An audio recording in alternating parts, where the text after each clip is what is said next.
Est-ce qu'on peut vraiment sortir avec un mec quand on est féministe? En vrai, cette question, elle devrait pas exister, mais finalement, elle existe parce que le patriarcat existe. Let's go! Woo! Du coup, quand t'es féministe dans un couple hétéro, c'est un peu comme un acte de résistance. Comme on a conscience du patriarcat, quand on est en relation hétéro, on refuse la domination, on refuse de jouer des rôles imposés, clichés, etc. Et du coup, on a beaucoup d'attentes en termes d'égalité dans la relation. Et le problème en 2025, c'est qu'il y a beaucoup d'hommes qui sont ok pour sortir avec des féministes. Ils sont pas contre l'égalité ni rien. Ils aiment bien l'idée d'une copine féministe qui va pas lui mettre la pression sur payer le premier verre, sur ne jamais pleurer. Enfin, il y a des avantages aussi pour les hommes, mais quand il s'agit pour eux de changer, là, ça devient un peu plus compliqué. Souvent, même si tu sors avec un mec qui au premier abord a l'air déconstruit, a l'air chill et tout, bah tu te retrouves quand même en tant que meuf à supporter la charge de déconstruction et tout le reste. Nani?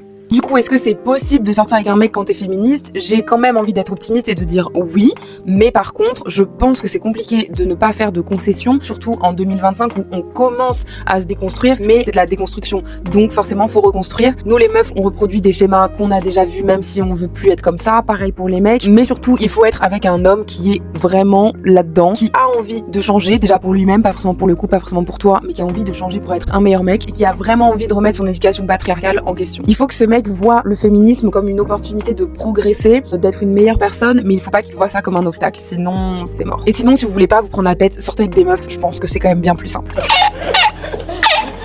Est-ce qu'il y a des meufs hétéros ou bi qui sont dans cette situation? Dites-le moi. Est-ce qu'il y a des mecs aussi qui sont dans cette situation? Est-ce que vous avez envie de sortir avec des féministes ou pas? Si oui, pourquoi? Sinon, pourquoi? Enfin bref, venez, on en parle ensemble de manière bienveillante toujours. Bisous. Et à chaque fois que la femme n'est pas à la cuisine, il y a désordre. Tu ne peux pas être en couple avec quelqu'un qui ne soutient pas tes idées féministes, à mon sens. Parce que, en fait, la cause des violences faites aux femmes et du féminisme, c'est quand même quelque chose qui, l'ayant vécu en tant que femme, tu vois, je me sentirais pas du tout à l'aise d'avoir en face quelqu'un qui remet en cause mon combat. Étonnant, non? S'il soutient pas tes idées, ça veut dire que indirectement il te soutient pas non plus en tant que femme. Je dis il, mais ça peut être elle en soi. Je trouve ça terrible d'être une femme et de pas être féministe. D'ailleurs, ça c'est du café avec du fromage blanc. C'est super efficace contre les cernes. Le sexisme général, il est terrible et il est présent malheureusement et on n'y peut rien. Et ça en vient à de la dangerosité. Ça peut aller du harcèlement dans la rue au féminicide. Et les hommes malheureusement ne connaissent pas ça. Toutes les choses qu'on vit en tant que femme sont terribles parce qu'on a absolument rien demandé à personne. S'il te soutient pas, pour moi c'est peine perdue. Parce que de manière générale, de toute façon, si t'es avec quelqu'un qui soutient pas tes idées tout court, c'est déjà un problème. J'ai des trop gros doigts là, j'ai trop chaud, je suis trop gonflée. Ça rentre pas. On bat les couilles, frère. Pour moi, tu ne peux pas être en couple avec quelqu'un qui ne soutient pas tes idées féministes. Il faut au moins que tu trouves un allié. Parce que pour moi, après, la question de est-ce qu'un homme peut être féministe? Pas vraiment, étant donné qu'un homme cisgenre, il sait pas ce que c'est d'être une femme dans cette société-là, tu vois. Je prends l'exemple de mon copain, lui c'est un allié, c'est pas quelqu'un, c'est quelqu'un qui m'écoute, c'est quelqu'un qui me comprend, c'est quelqu'un qui me soutient aussi dans tout ce que je vis, mais il n'est pas autant dans le combat que moi, ce qui est normal puisque lui ne vit pas ce que je vis, ou ce que j'ai vécu. Ce qui fait que pour moi, t'es obligé de te trouver un allié. Sinon tu seras pas épanoui dans ta relation. Je suis un samouraï, j'y vais, hein, donc vous allez voir. Je suis une femme féministe et je suis en couple avec un homme. Et les détracteurs du féminisme adorent pointer ça du doigt pour dire que notre discours n'a aucun sens et qu'on ne peut pas détester les hommes et être en couple avec un homme. Mais ils comprennent rien. En fait, le truc c'est que moi j'ai un problème avec les hommes en tant que catégorie sociale dominante qui oppresse les femmes. J'ai également un problème avec les hommes qui dans leur individualité commettent des actes problématiques envers les femmes. Mais je n'ai pas de problème avec les hommes qui sont conscients de faire partie d'un système patriarcal et misogyne, de lutter contre, et qui, en plus de ça, dans leur individualité, ne commettent pas d'actes problématiques envers les femmes. Malheureusement, on est bien d'accord, ces hommes se font rares. Parce que bon, même quand ce ne sont pas des agresseurs, ça ne veut pas dire qu'ils sont particulièrement à l'écoute ou un soutien ou des hommes qui respectent les femmes 24 heures sur 24. Est-ce que tu crois que c'est du respect? Or, j'ai beaucoup de chance, et je pense que c'est en partie un contexte familial, qui fait que j'ai rencontré 4 hommes dans ma vie. J'ai 4 hommes dans mon entourage qui... Je peux pas dire qu'ils sont irréprochables, parce que dans un sens, ils font partie du système patriarcal, malgré eux, ils en font toujours partie, ils font toujours partie de la catégorie des oppresseurs. Mais ce sont 4 hommes qui ont un respect inconditionnel pour la femme, qui jamais ne considéreront la femme comme inférieure à eux, et qui soutiennent la lutte, dans un sens où je peux dire à côté d'eux all men, sans qu'ils se sentent vexés de quoi que ce soit, parce qu'ils savent que oui, c'est all men en fait. Et ça c'est fabuleux. C'est vraiment un poids en moins que de pouvoir rentrer chez soi et dire à son copain, tous les hommes, j'en peux plus, et qui te comprennent, et qui ne remettent jamais en question ce que tu dis. Parce que... C'est un couple, un jeu de séduction un peu. Non. C'est un jeu de quoi du coup? Et comme si tu voyais un chien dans la rue, Est-ce que t'aimes bien jouer le chien? Ou c'est toi qui aimes faire le maître? Juste, c'est un chien, moi. Dans mon ancienne vie, j'étais un loup, donc oui, je me considère encore comme un loup.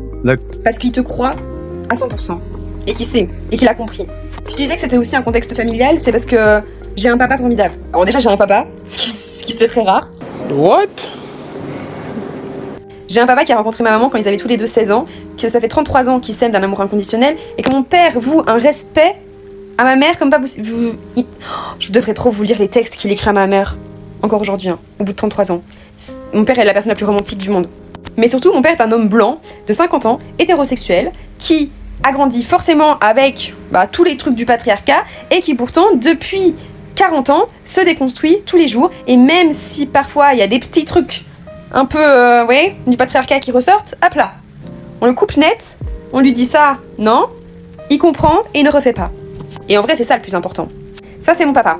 Évidemment, ma maman super féministe et mon papa déconstruit ont élevé 2 garçons, mes frères, 16 et 18 ans, mais je suis tellement fière d'eux.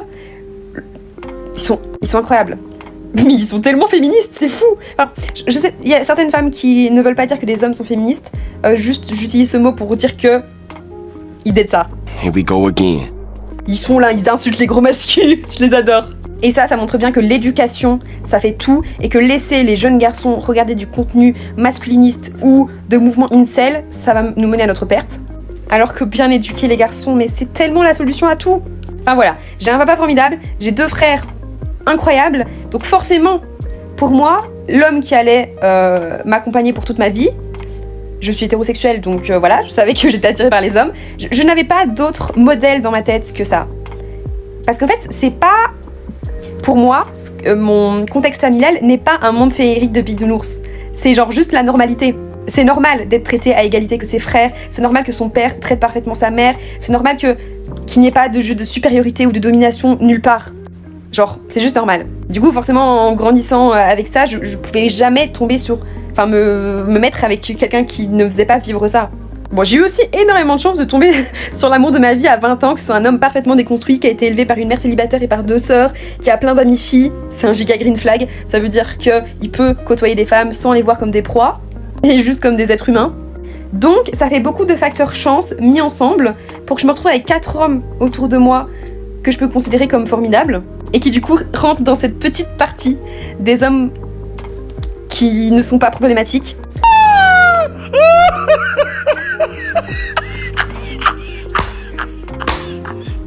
Donc voilà, d'un côté, je comprends les filles qui sont désespérées, qui disent non mais de toute manière, tous les hommes sont problématiques. Je vous comprends, parce que je sais que j'ai énormément de chance d'avoir ce contexte-là.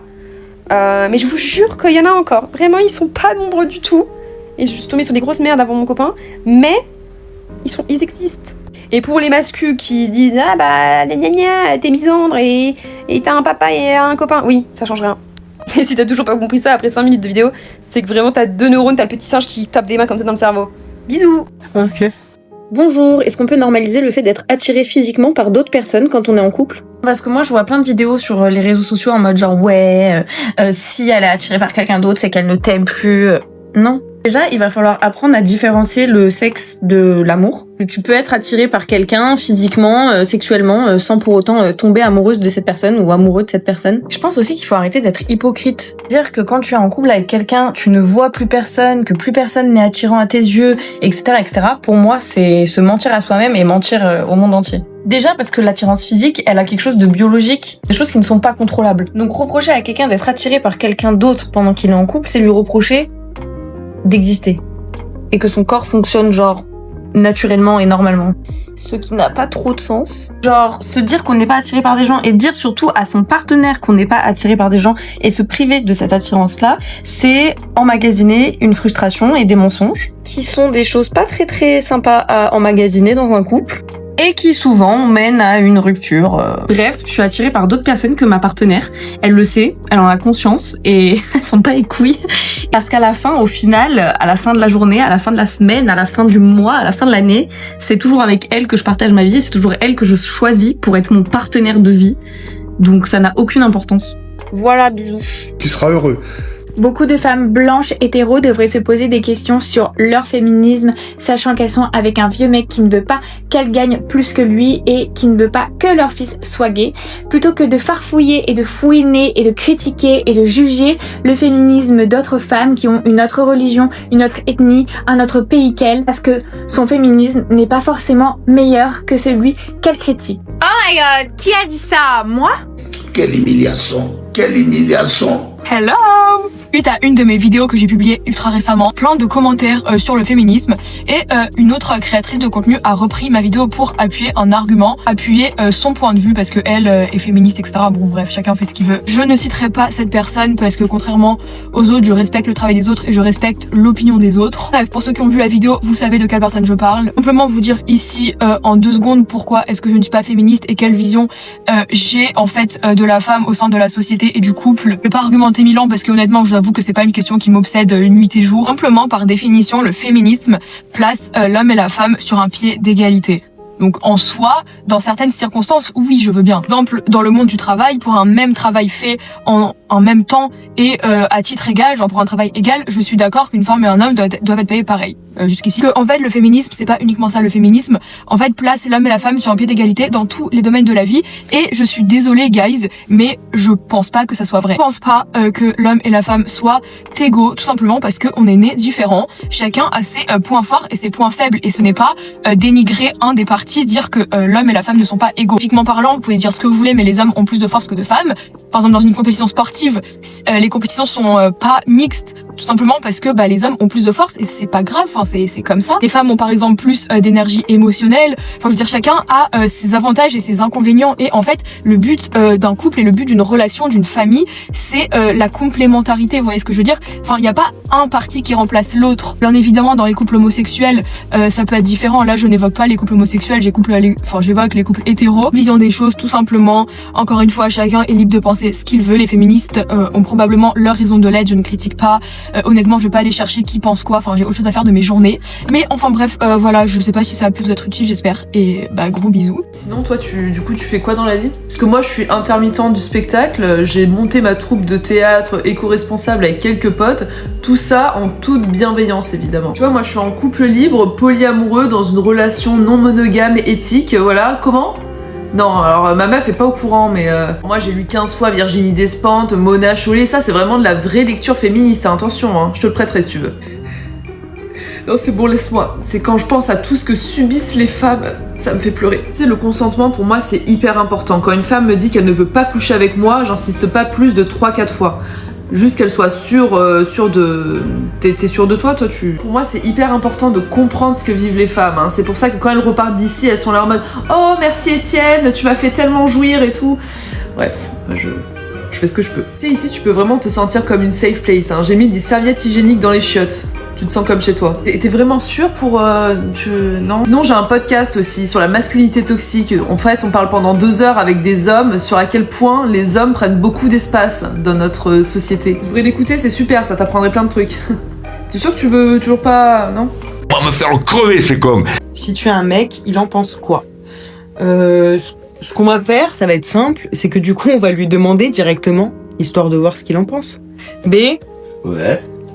Tu penses quoi de mes poils sur les jambes? Je m'en bats les couilles.